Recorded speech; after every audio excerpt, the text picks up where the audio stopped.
entend par un flux financier, c'est-à-dire quel est le moyen de paiement qui est utilisé par l'entreprise pour acheter ce bureau.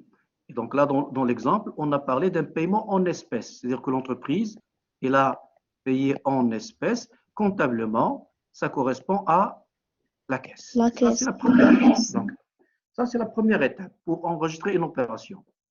La deuxième étape, il faut identifier les mouvements des flux. Parce que lorsque l'entreprise réalise une opération, l'un des flux entre dans son patrimoine et l'autre sort de son patrimoine. C'est-à-dire que toujours, lorsqu'on réalise une opération, les flux ont des mouvements qui sont opposés. L'un entre et l'autre sort du patrimoine. Donc le patrimoine, c'est quoi tout d'abord? Le patrimoine, c'est tout ce que possède une entreprise. C'est-à-dire, c'est les éléments qui appartiennent à l'entreprise. Avant l'opération d'achat de ce bureau, bien sûr, ce bureau ne faisait pas partie du patrimoine.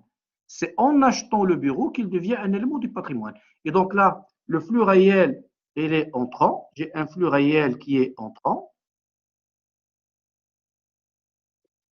Donc, et le flux financier, on a payé, c'est-à-dire que l'entreprise, il a payé le bureau en espèces. C'est-à-dire qu'il a fait sortir l'argent de sa caisse pour payer le bureau. Et donc, le flux financier, il est sortant.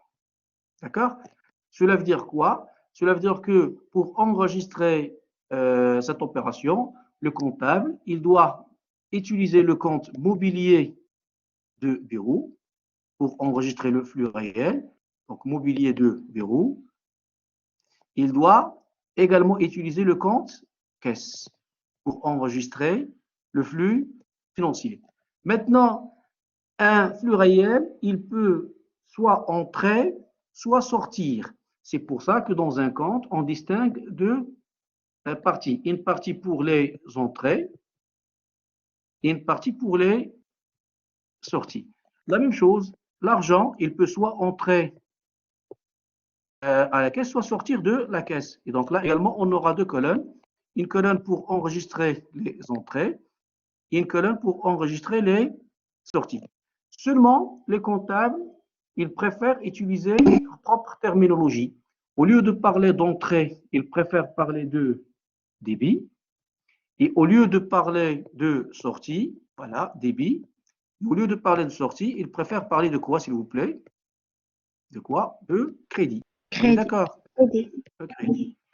Et donc, là, lorsqu'on a acheté le bureau, est-ce qu'il est entrant ou bien est-ce qu'il est sortant? Il est entrant. Et donc, le compte mobilier de bureau, dans ce cas, il doit être débité ou bien il doit être crédité? Débité. Donc, il doit être débité. Mais par contre, lorsqu'on a payé en espèces, l'argent, est-ce qu'il est entré dans la caisse ou bien est-ce qu'il est sorti de la caisse, l'argent? Sorti. Et donc, le compte Sorti. caisse, dans ce cas, est-ce qu'il va être débité ou bien est-ce qu'il va être crédité? Il va être crédité. Il va être crédité, voilà. Et donc, c'est ce qu'on appelle la règle de la partie double. Donc, la règle de la partie double. Donc là, l'enregistrement des opérations se fait selon la règle de la partie double. Donc ça, c'est ce qu'on appelle en comptabilité la règle de la partie double. Voilà.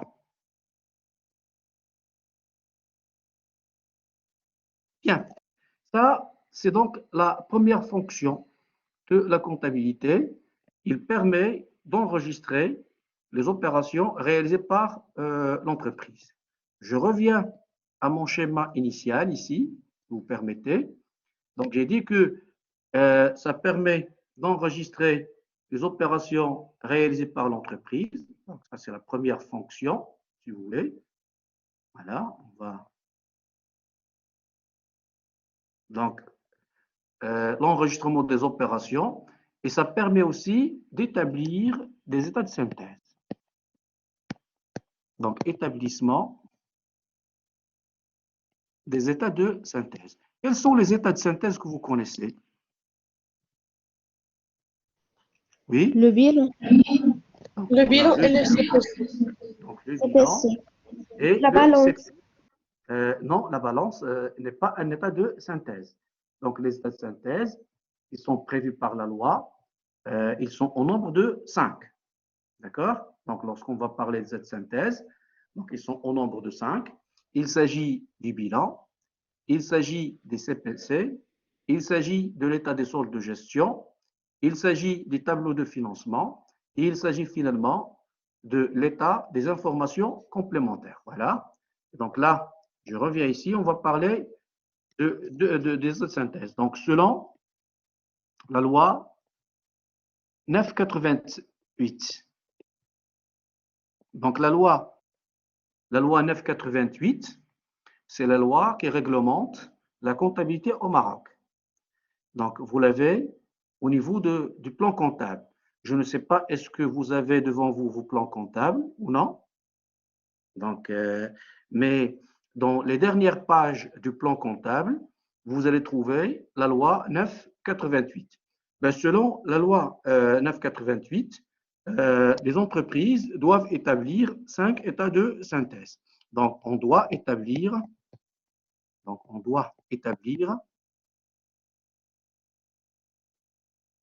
5 états de synthèse.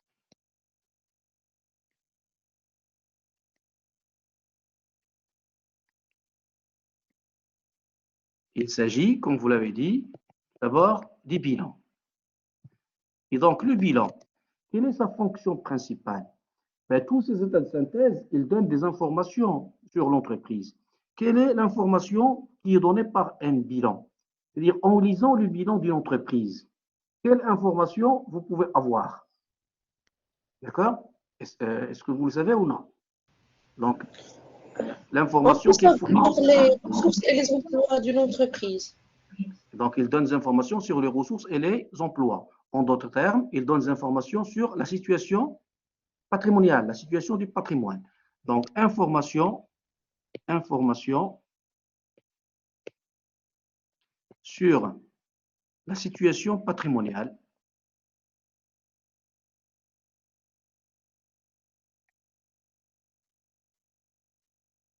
Voilà, la fonction du bilan. Le deuxième état de synthèse, le compte de produits et de charges, qui peut me dire quelle est l'information que peut donner le compte de produits et de charges. Quel type d'information on peut avoir à travers le CPC? Le résultat d'un Le exercice, résultat. Très bien. des Et résultats des donc, activités. voilà, donc information, il donne des informations sur le résultat de l'exercice. Sur le résultat de l'exercice. Ça, c'est la fonction du CPC. Le troisième état de synthèse, l'état des soldes de gestion. Donc, l'ESG. Également, il donne des informations sur le résultat, mais surtout sur la formation du résultat. Donc, information sur la formation du résultat. Donc, on a deux documents qui constituent l'ESG.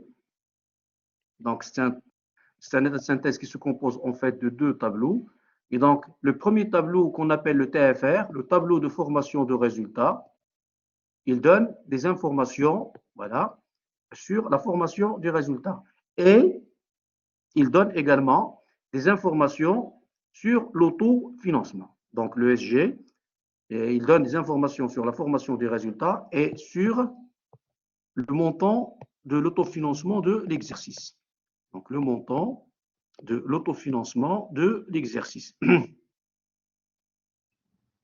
Monsieur, le partage d'écran a été coupé. Pardon? S'il vous plaît, l'écran est coupé. On ne voit Partage pas plus plus. Ah bon? Monsieur, on n'arrive pas à voir l'écran. Et maintenant? Et maintenant, Ça revient? revient. Est-ce que c'est bon maintenant? Est-ce que c'est bon Non. maintenant? Non, monsieur, Non. non. Monsieur, Non, c'est le même monsieur. problème.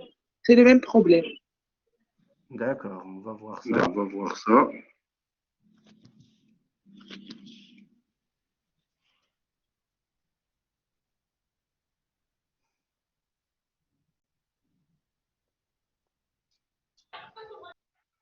J'espère que c'est bon maintenant. Oui, monsieur, c'est bon. Monsieur, c'est bon. C'est bon? C'est bon? Oui, monsieur. Bien.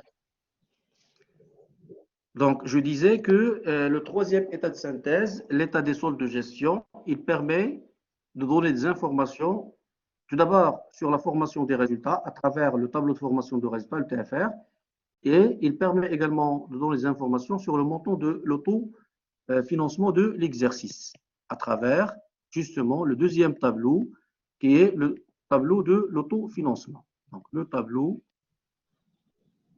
de l'autofinancement.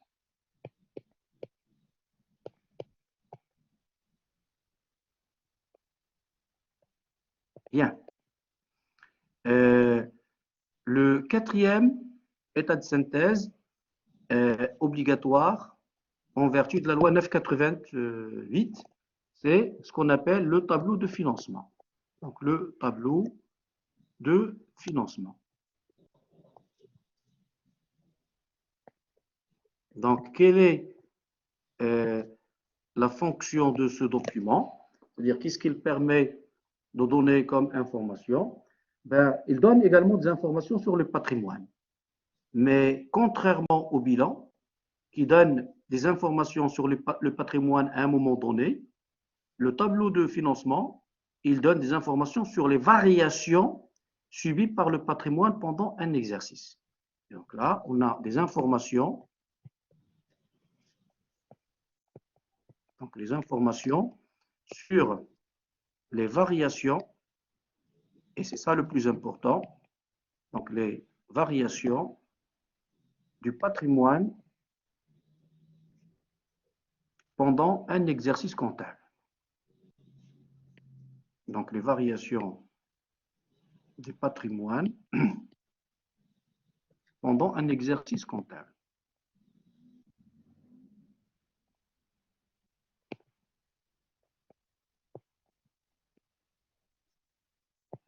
Et enfin, on a le dernier état de synthèse qui est obligatoire également en vertu de la loi 988, c'est l'état des informations complémentaires.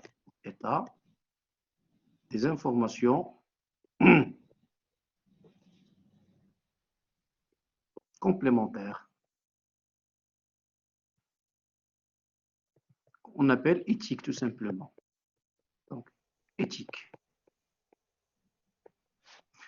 Et donc, l'éthique, comme son nom l'indique, permet tout simplement de compléter l'information ou les informations fournies par les quatre états de synthèse. Donc, il complète, donc, c'est un document qui permet de compléter les informations qui sont fournies par les autres états de synthèse.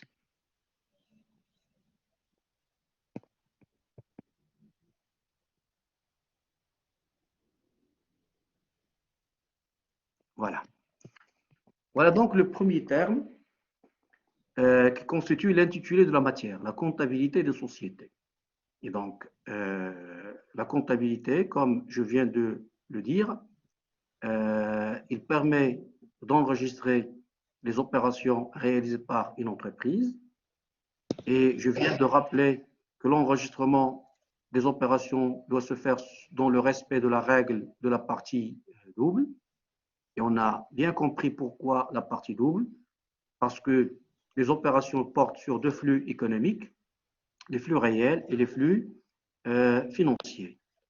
Et on a vu aussi que la comptabilité permet d'établir des états de synthèse, et ces états de synthèse permettent de donner des informations sur l'entreprise.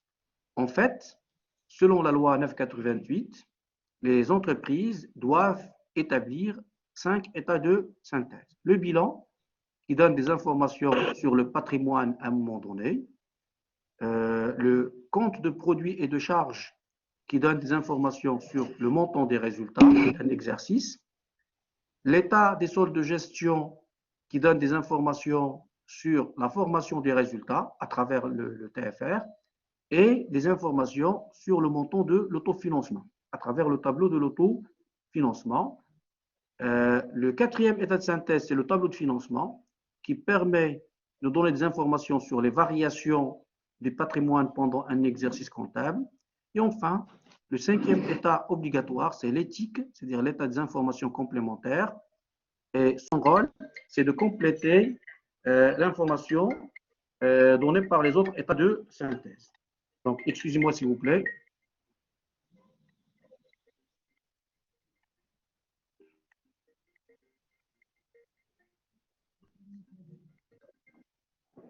Allô? Oui, ça, c'est.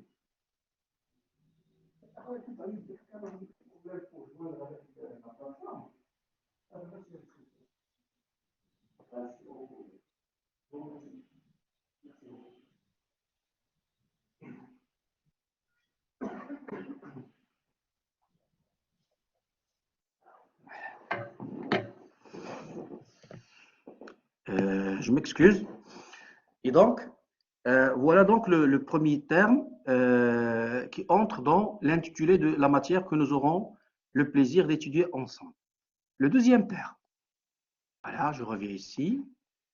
Donc, on a dit la comptabilité, voilà, des sociétés. Donc, le deuxième terme que nous allons analyser et étudier maintenant, c'est le terme société. Voilà. Donc, après comptabilité, on va analyser et étudier le terme société.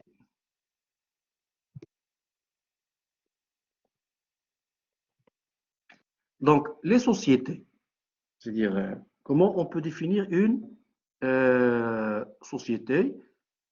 Donc, on peut avoir plusieurs conceptions, terme société. On a la conception économique, on a la conception sociale, sociologique, et on a également la conception juridique. Tout d'abord, on va commencer par la conception sociologique. La conception sociologique. Donc, sur le plan sociologique, que signifie une société?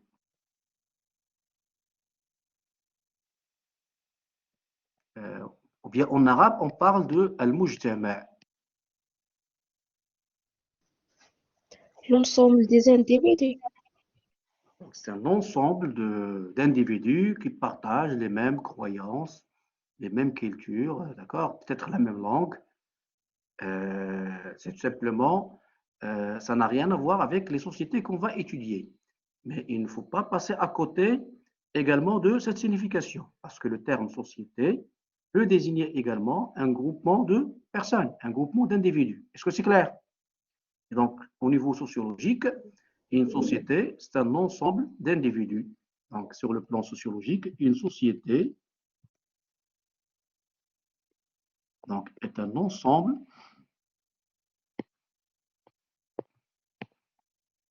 d'individus. Et ainsi de suite. Ensuite, on a la conception économique.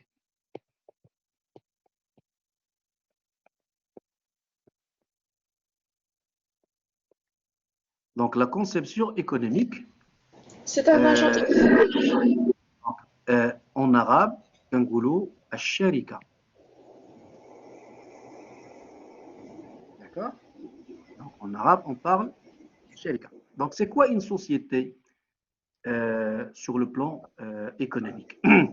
Organisation, l'ensemble des D'accord? agents Donc, économiques. c'est une entité qui emploie des moyens. On est d'accord? Une société a besoin d'utiliser des moyens. Quel type de moyens? Un agent économique. Oui, c'est un agent économique, tout à fait. Mais cet agent économique, il emploie des moyens. Vous êtes d'accord avec moi ou non? Est-ce que vous pouvez me donner un exemple de moyens que doit utiliser une société? Les moyens humains et matériels. Les moyens financiers, oui. Humain. Les moyens humains, c'est plus important que les moyens financiers. c'est-à-dire les moyens matériels. Voilà. Donc, une société est une entité économique qui emploie des moyens humains, financiers et matériels. Et pourquoi? Et pourquoi est-ce que la société emploie ces moyens? Pour quelle raison est-ce qu'on a besoin Pour des raisons de bien. Pour produire des biens et services. Donc, pour produire des biens et des services. Et qu'est-ce que la société va faire avec ces biens et ces services? Est-ce qu'il va les consommer elle-même ou bien est-ce qu'il va les vendre? L'investir et les répartir. Non, non. Par exemple, je suis un fabricant de tables. Lorsque je produis des tables, c'est pour en faire quoi? C'est pour les utiliser. C'est pour les vendre. C'est pour les vendre. Très bien. Et où une société peut vendre ses produits? Sur le marché. Un marché. Bien sûr, un marché national ou international. Donc, sur un marché national ou international. Et quel est l'objectif de toutes ces opérations? Pourquoi est-ce que Dégager un bénéfice. réaliser? Et si maintenant la société appartient à plusieurs associés, qu'est-ce qu'on va faire lorsqu'on réalise un bénéfice?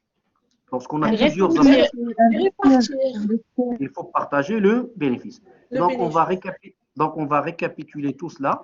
Et on va dire que selon la conception économique, donc on va dire quoi? Une société, c'est quoi? Est une entité. Donc, est une entité économique, voilà, qui emploie. Qu'est-ce qu'il emploie, s'il vous plaît? Des moyens. Des moyens. Est-ce que vous pouvez me les rappeler? On vient de Des moyens matériels, humains. Non, pour moi, les moyens les plus importants, c'est quels sont les moyens, le facteur de production le plus important? Humain. Les moyens humains. Donc, il emploie les moyens humains, voilà. Je préfère commencer par les moyens humains, financiers, donc les moyens financiers et matériels. D'accord? Pourquoi? Qu'est-ce qu'on a dit? Quel est notre premier objectif? Est-ce que vous pouvez désactiver les micros, s'il vous plaît? Parce que j'entends les ustensiles de cuisine. Je suis en train d'entendre les... Pour les vendre aux consommateurs sur le marché. Non, tout d'abord, pour produire. Donc, c'est une entité économique qui emploie des moyens humains, financiers et matériels pour produire. Qu'est-ce qu'il produit une entreprise? Donc, pour produire quoi? Pour produire des biens et des services. On est d'accord? Pour produire des biens et des services. Et qu'est-ce qu'on va faire avec ces biens et ces services? Est-ce qu'on va les consommer nous-mêmes ou bien est-ce qu'on va les vendre? Pour les vendre. Donc, destinés à les biens et les services, ils sont destinés à la vente. Où est-ce que je vais vendre? Sur le À la marché. vente sur un marché. Donc, à la vente sur un marché. Et l'objectif de tout ça, c'est quoi? L'objectif est la réalisation et le partage. On l'a dit. Donc, une fois le bénéfice réalisé, il faut le partager entre les associés. On est d'accord? Donc, l'objectif est la réalisation et le partage d'un bénéfice. Donc, la réalisation et le partage d'un bénéfice. J'espère que la définition est claire. On est d'accord?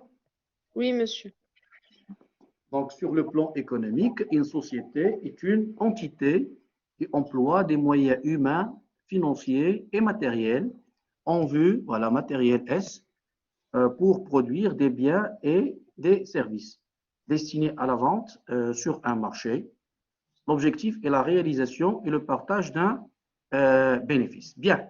Et donc, sur le plan économique, on peut dire que la société correspond à ce qu'on appelle une personne morale. D'accord? Maintenant, la conception juridique.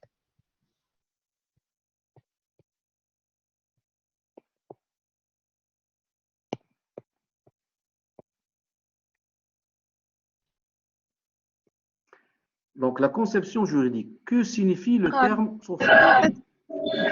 Donc, signifie aqd. Donc, aqd. Et donc, sur le plan juridique, la société est un contrat. Donc, la société est un J'espère que c'est lisible en arabe. Aqd, c'est lisible? Oui, monsieur. Voilà, aqd. Et donc, pour avoir la conception juridique, on va lire l'article, donc selon l'article 982.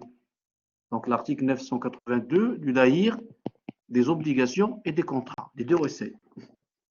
Donc selon l'article 982 du DOC, la société est un contrat. La société est un contrat. Voilà. Et je vous invite à lire la suite de l'article. Vous pouvez la voir sur Internet, bien sûr. Maintenant, sur vos téléphones, vous pouvez demander à Google de vous donner l'article 982 du Daïr des obligations et des contrats.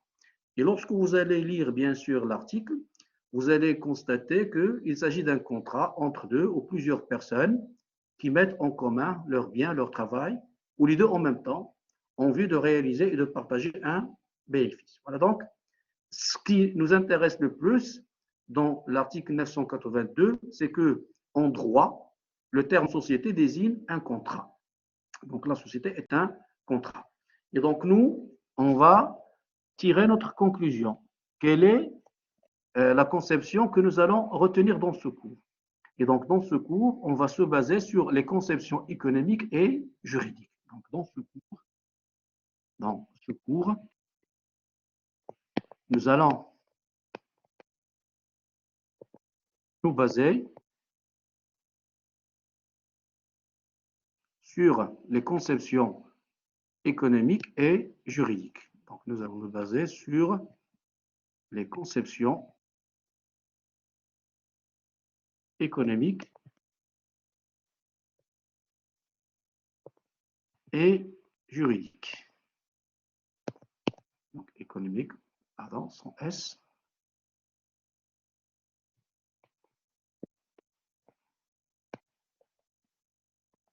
Bien. Et donc, dorénavant, une société, qu'est-ce qu'il va désigner pour nous? Lorsque nous, on va utiliser dans ce cours le terme société, qu'est-ce qu'on doit comprendre de l'utilisation de ce terme société?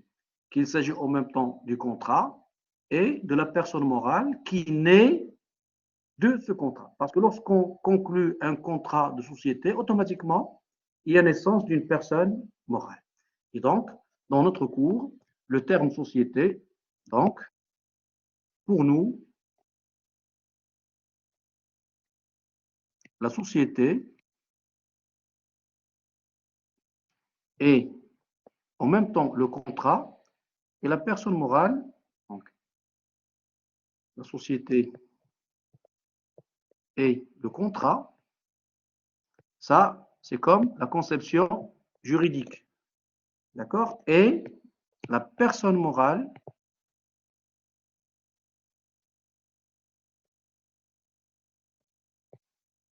qui naît de ce contrat. Et ça, c'est la conception économique. Voilà. Maintenant, au Maroc, selon le droit des sociétés au Maroc, quelles sont les différentes formes juridiques de société qu'on peut choisir pour créer une société? Est-ce que vous avez une idée sur les formes juridiques? Une société anonyme. Oui, Monsieur, des Ça sociétés, arrive. des personnes et des capitaux. une société de personnes de capitaux. Voilà. Et donc, pour parler des oui. Donc, pour parler des différentes formes juridiques de société, je vous invite à entamer le premier chapitre de ce cours. Et donc, ce cours, on va le traiter en 3 chapitres. Donc, plan du cours. Donc, le plan du cours. On aura donc 3 chapitres. Donc, le premier chapitre, on va traiter la constitution d'une société.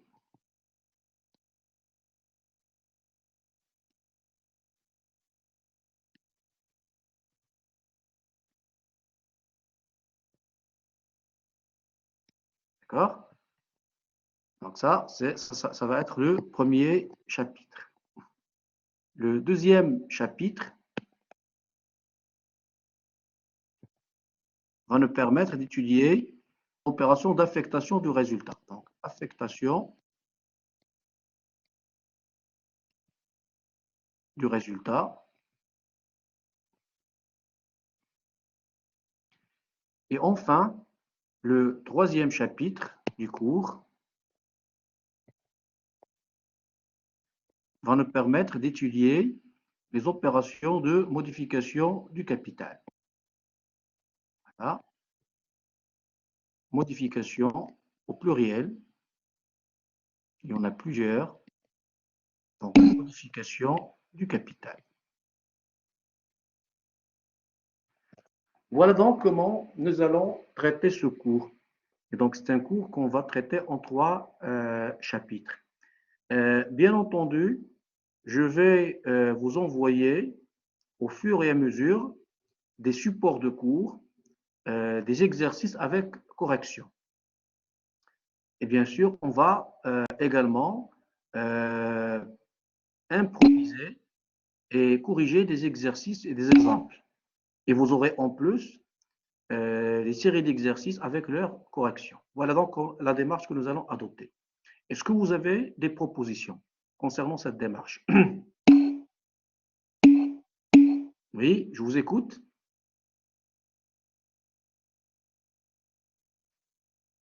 Je vous écoute.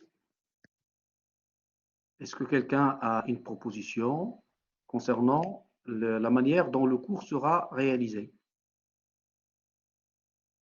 Vous êtes toujours là? Oui, monsieur, s'il vous plaît. Oui, oui. Oui. Monsieur, pour le dépôt des cours, Pour le ça dépôt sera des avant cours, ou ça sera après avant la ou séance? après la séance? Le support du cours. Le support du cours. Donc, je vais Donc, envoyer la totalité. voilà, je vais envoyer la voilà, totalité je à vais partir de envoyer la la totalité à partir de la semaine prochaine. C'est bon? Ça vous va? C'est bon, ça vous va?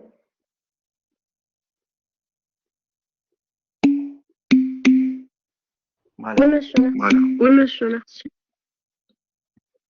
Et donc, si Et vous donc, voulez bien, si vous voulez bien, il y a un écho. Est-ce il que y vous a, voulez il y bien a un écho. Est-ce que désactiver vous voulez bien désactiver les micros, s'il vous plaît?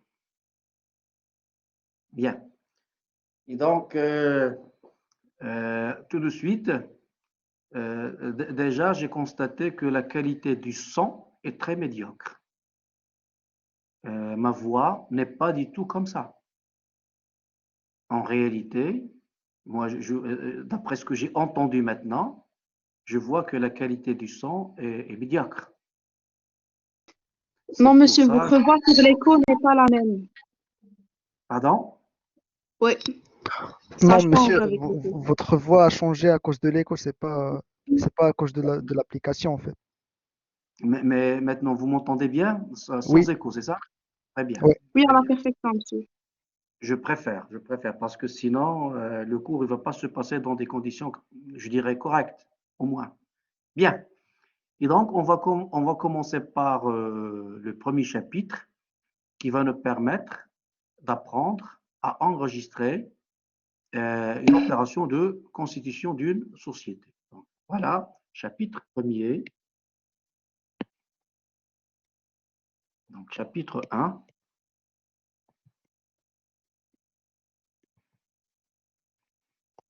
La constitution des sociétés.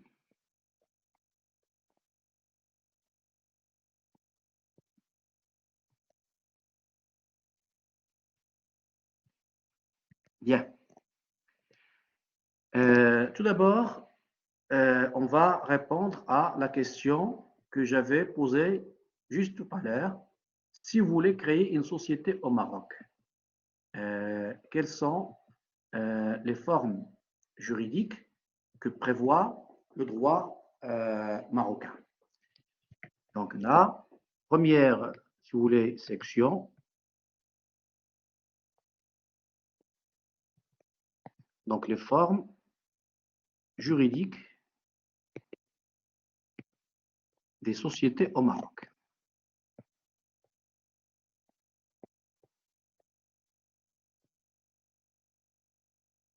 Bien. En fait, pour résumer, je n'ai pas l'intention de faire un cours de droit, mais on a vraiment besoin de ces éléments pour traiter une opération de constitution correctement. Et donc, je vais essayer de résumer et de faire une synthèse. Et donc, généralement, selon le droit des sociétés marocaines, on distingue 3 catégories de formes juridiques. Donc, selon le droit des sociétés au Maroc, voilà.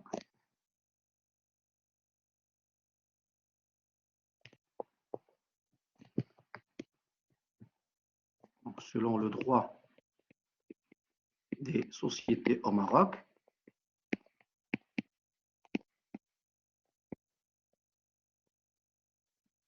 on distingue, comme j'ai dit, 3 catégories de formes juridiques.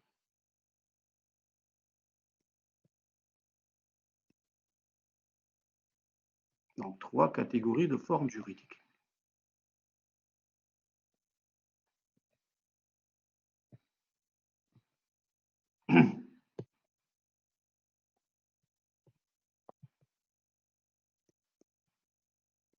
Voilà. Donc, la première catégorie,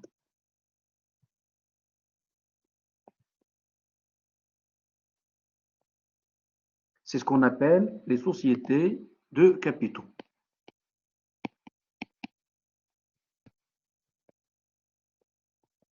Pourquoi tout d'abord on les appelle des sociétés de capitaux? Parce que lorsqu'on choisit ce genre de forme, ce qui importe le plus, c'est ce que peuvent apporter les associés et non pas leur personne. C'est-à-dire que dans ces formes juridiques, j'accepte de m'associer avec une personne, quelles que soient les qualités humaines et relationnelles de cette personne, du moment qu'il est capable d'apporter. D'accord? Peu importe les relations personnelles que je peux avoir ou ne pas avoir avec les associés. Ce qui m'intéresse le plus, c'est ce que peuvent apporter les associés. Et donc, pour moi, le critère le plus déterminant, c'est la capacité des associés à faire des apports. Et c'est pour cette raison que l'accent est mis sur le capital et non pas sur les personnes. Et donc, quelles sont les caractéristiques principales des sociétés de capitaux? Tout d'abord, puisque l'importance est donnée au capital et non pas aux associés, on peut aller jusqu'à l'anonymat. C'est-à-dire que les associés, ils n'ont pas vraiment besoin de se connaître personnellement. Donc, je n'ai pas besoin de vous connaître personnellement pour faire de vous mon associé. Et donc, dans ce cas, on va parler de l'anonymat. C'est-à-dire qu'il n'y a pas de relation personnelle entre les associés. Donc, la première caractéristique des sociétés de capitaux, donc la première caractéristique, c'est l'anonymat. La conséquence de l'anonymat en matière de responsabilité. Si les associés ne se connaissent pas, donc ils ne se connaissent pas sur le plan personnel, à votre avis, c'est une question que je vous pose maintenant, en matière de responsabilité, est-ce qu'ils sont prêts à être solidaires ou bien est-ce que la responsabilité de chacun est limitée à sa participation? Et donc, dans cette catégorie de forme juridique, la responsabilité, à votre avis, est-ce qu'elle doit être limitée à la participation ou bien est-ce qu'il doit être illimité? C'est-à-dire que les associés sont solidairement responsables. Limité à la participation. Il doit être limité. Voilà. Et donc, la conséquence, c'est que la responsabilité est limitée. Et donc, 2 caractéristiques principales, l'anonymat et la responsabilité limitée.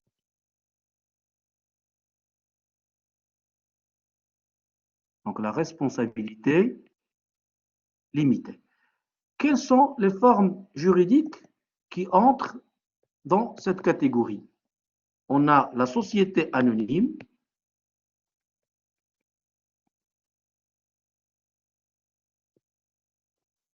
Et on a aussi la société en commandite par action. Donc, la société en commandite par action.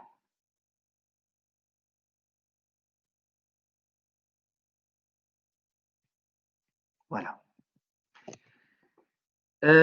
Pour étudier les caractéristiques de ces deux formes juridiques, je pense que cela dépasse le cadre de notre cours. Comme je l'avais dit tout à l'heure, je n'ai pas l'intention de faire un cours de droit des sociétés, mais je veux juste mentionner les éléments dont nous aurons besoin pour traiter l'opération de constitution. Donc, si vous êtes maintenant intéressé par une étude plus détaillée, plus approfondie de la société anonyme et de la société en commandite par action, je pense que ça va être fait dans le cadre du cours de la comptabilité, de droit des sociétés. C'est un cours de droit. Donc ça, c'est la première catégorie. La deuxième catégorie.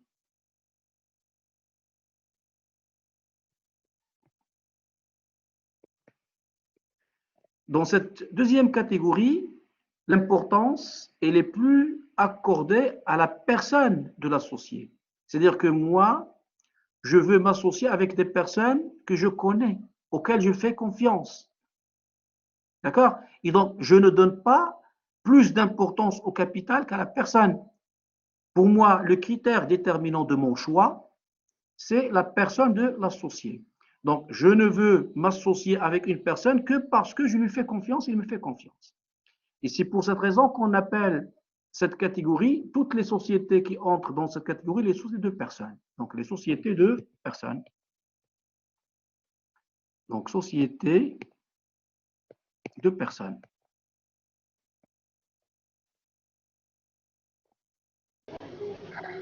Bien. Maintenant, s'il vous plaît,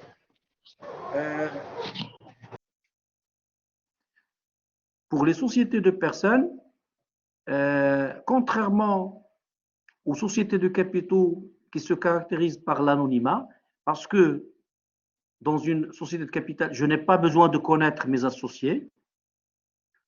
Par contre, dans les sociétés de personnes, la connaissance personnelle des associés est très importante.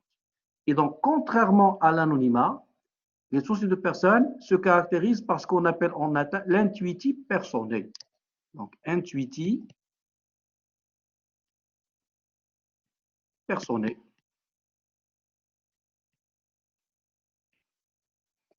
C'est-à-dire, l'intuiti personae, c'est du latin qui signifie relation personnelle. Donc, les relations personnelles. Donc, relations personnelles. Et donc, les sociétés de personnes, ce sont des sociétés où les associés se connaissent sur le plan personnel. Donc là, on a relations personnelles.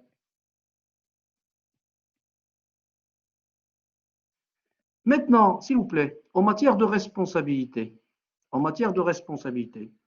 si les associés se connaissent personnellement, leur responsabilité, est-ce qu'il va être limité ou bien illimité? Limité, Oui. monsieur. Pardon? Limité, monsieur. Non, là, donc la non. Si moi je vous connais et si je vous fais confiance, et donc je peux être solidaire avec vous en cas de problème, c'est ça? Et c'est pour cette raison que la responsabilité, elle est illimitée. La responsabilité illimitée. C'est-à-dire quoi, la responsabilité illimitée? Les associés sont solidaires en matière de responsabilité. C'est-à-dire associés, solidaires,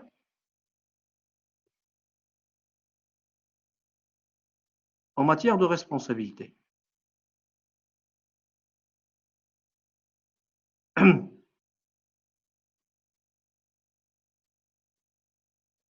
Voilà. Maintenant, si vous êtes intéressé par ces caractéristiques, quelles sont les formes juridiques que vous propose le droit marocain? Est-ce que vous avez une idée, s'il vous plaît? Si vous êtes intéressé par l'intuitif personnel et par la responsabilité illimitée, quelles sont les formes juridiques que vous allez devoir utiliser pour votre société? D'accord? Donc, on a également deux formes juridiques. On a la société en nom collectif, la SNC, c'est-à-dire société en nom collectif.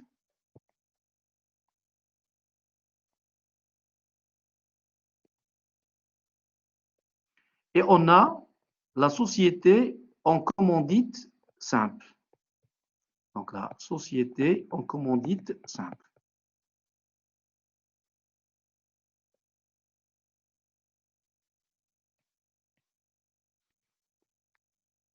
Là également, comme je l'avais dit pour les sociétés de capitaux, si vous voulez étudier de manière détaillée et approfondie la SNC et la C et la SCS, bien sûr, ça doit être fait dans le cadre d'un cours de droit des sociétés. Bien. Maintenant, la troisième catégorie que propose le droit marocain. Donc, la troisième catégorie.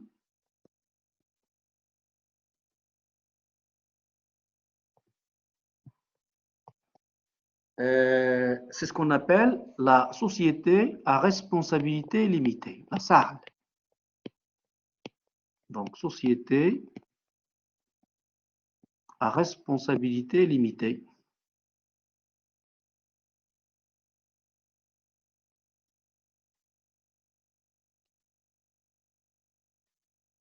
Donc, la société à responsabilité limitée. Tout d'abord, on a l'intuiti personnel.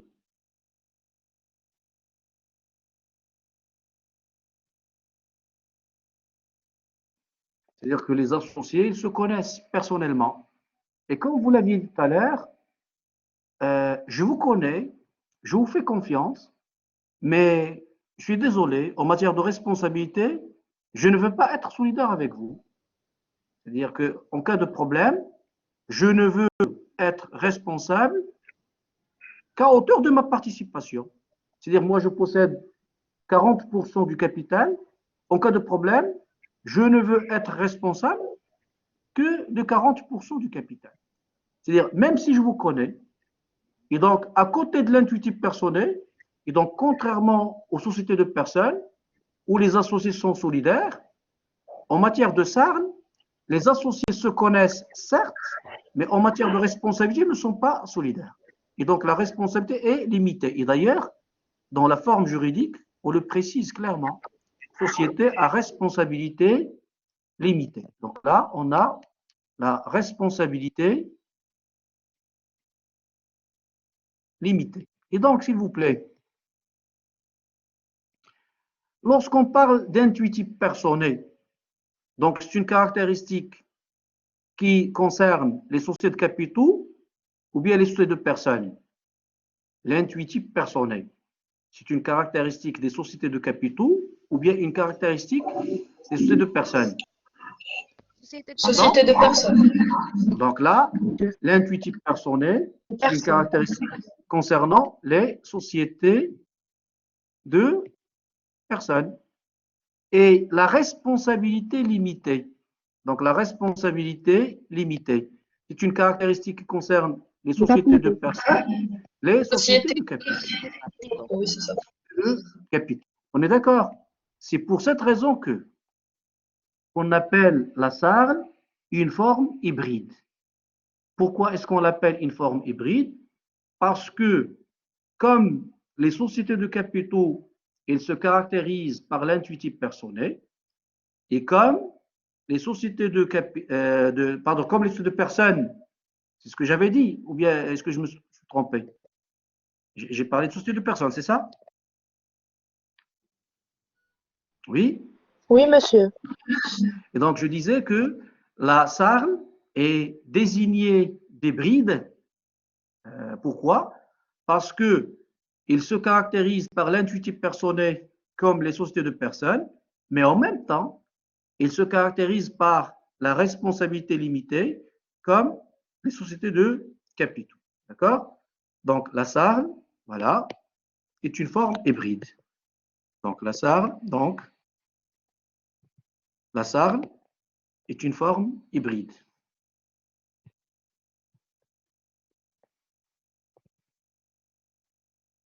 Donc, c'est une forme juridique hybride.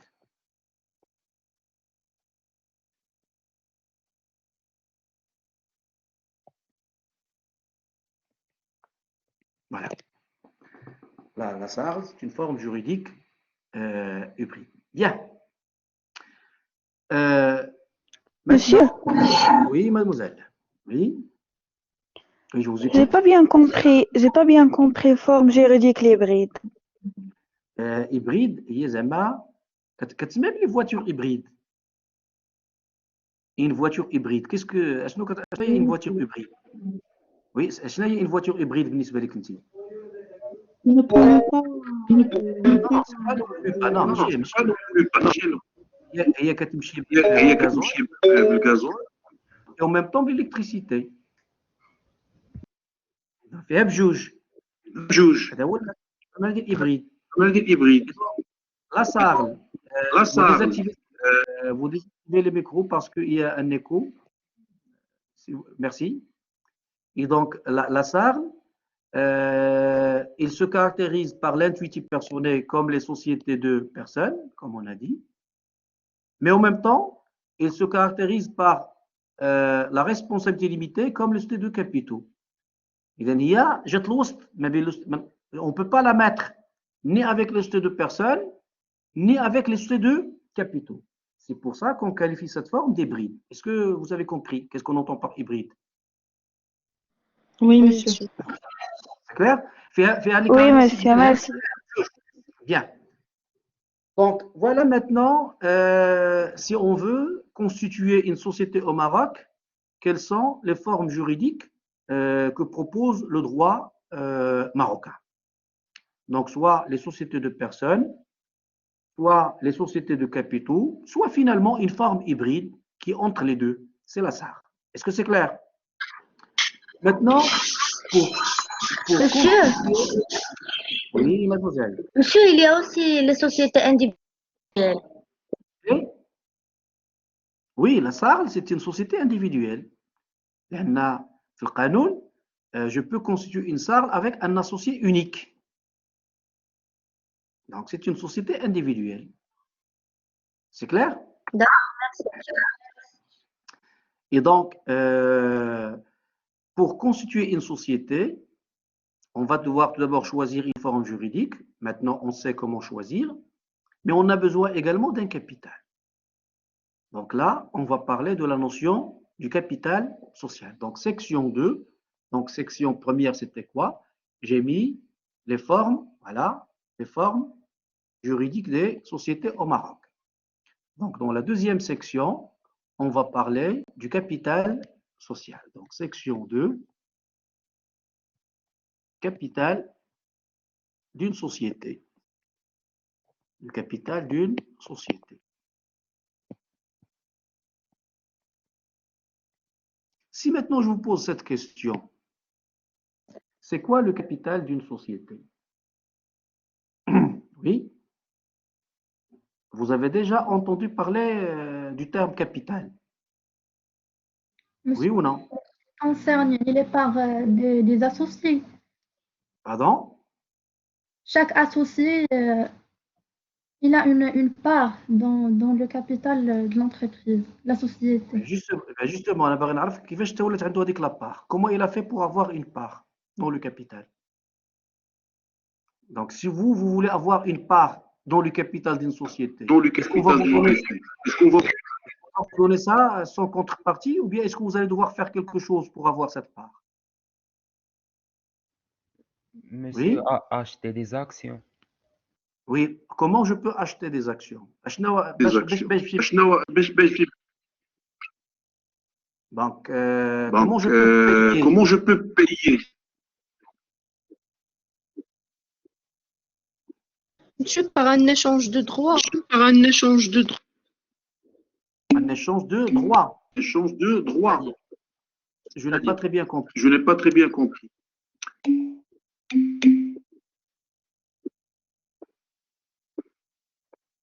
Et donc, pour avoir, s'il vous plaît, il y a un écho insupportable. Activez vos micros, s'il vous plaît. Donc, il y a un écho insupportable. Je vous prie de désactiver vos micros, sauf si vous voulez parler, bien sûr. Bien. Donc, je disais que le capital social, il correspond en fait à ce que apportent les associés au moment de la création. D'accord? Et donc, la question à laquelle on va répondre maintenant, qu'est-ce que les associés peuvent apporter au moment de la création et qu'est-ce qu'ils reçoivent en contrepartie de leurs apports? D'accord? Et donc, tout d'abord, on va mettre le capital social. Donc, le capital social, c'est quoi? C'est l'ensemble des apports, voilà, fait par qui les apports? Fait par les associés quand? Au moment de la création.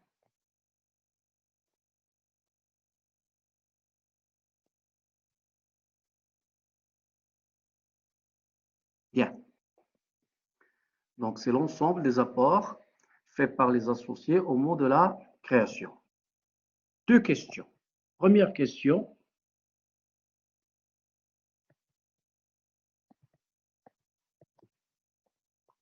Qu'est-ce qu'on peut apporter?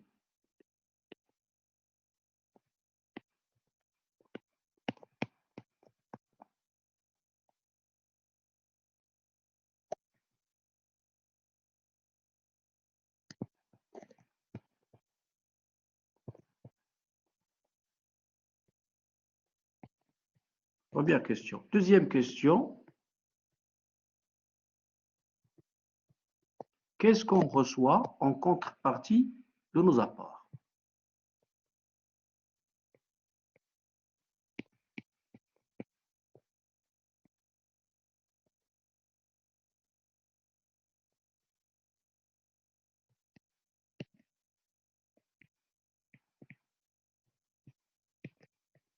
Voilà, deux questions. Et donc, on va commencer par répondre à la première question. Voilà, on est à la création. Et donc, les associés, chacun, il va devoir faire des apports. Selon la loi, qu'est-ce qu'on peut apporter?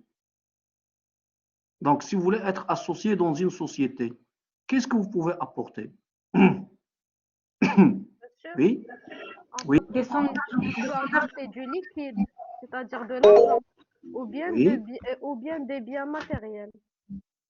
C'est tout. Il n'y a pas d'autres moyens, il n'y a pas d'autres apports qu'on peut faire. Donc, je peux apporter du numéraire, ce qu'on va appeler l'apport en numéraire.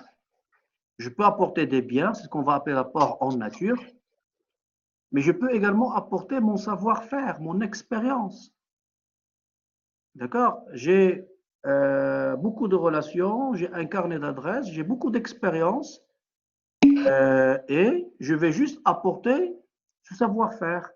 C'est ce qu'on va appeler les apports en industrie. Et donc, pour répondre à la première question, donc, réponse à la première question. Selon la loi, on distingue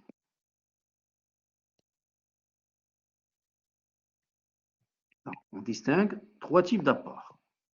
Les apports en numéraire, c'est l'argent, les chèques, les traites, et ainsi de suite. Il y a les apports en nature, c'est les biens corporels, incorporels, meubles et immeubles. Est-ce que vous pouvez, s'il vous plaît, me donner c'est quoi la différence entre un bien meuble et un bien immeuble? C'est quoi la différence entre un bien meuble et un bien immeuble? Un bien meuble, on peut déplacer. Un bien meuble, c'est un bien qu'on peut déplacer, tel qu'une machine, tel qu'un véhicule. Un bien immeuble, c'est un bien qu'on ne peut pas déplacer, tel qu'une construction, un terrain. Reste fixe, Et monsieur. donc, on peut apporter des biens corporels, des biens incorporels, des biens meubles et des biens immeubles. Et on distingue la troisième catégorie, c'est ce qu'on appelle les apports en industrie.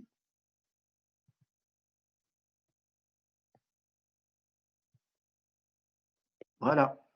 Qu'est-ce que j'avais dit? C'est quoi l'apport en industrie? C'est l'expérience et le savoir. Le savoir-faire. Expérience et savoir-faire. Bien. Seulement, selon l'article 1er de la loi 17, c'est une remarque que je vais mettre ici. Attention, notez bien. Donc, selon l'article 1 de la loi 1795. Voilà. Et je vais arrêter la séance d'aujourd'hui à ce niveau-là. Et je vous demande, s'il vous plaît, de chercher l'article 1 de la loi 1795 pour me dire pourquoi j'ai évoqué cette remarque. C'est bon? Est-ce que c'est noté? Oui, Voilà, monsieur. c'est bon. Oui, monsieur. التليفون ديالكم جوجل دابا tout de suite غتكتبوا معايا انا وغديروا la loi 1795 article 1 وغتعرفوني علاش درت هاد la remarque et vous allez me dire la prochaine fois pourquoi cette remarque. D'accord? Donc inchallah, notre première séance elle est prévue pour le vendredi à 16h30 à partir de 16h30. C'est bon? Est-ce que Oui, monsieur, bon? c'est bon. Voilà. Donc, je vous donne, Inch'Allah, rendez-vous le vendredi prochain. Merci à tout le monde. Au revoir. Au revoir. Merci à vous, monsieur.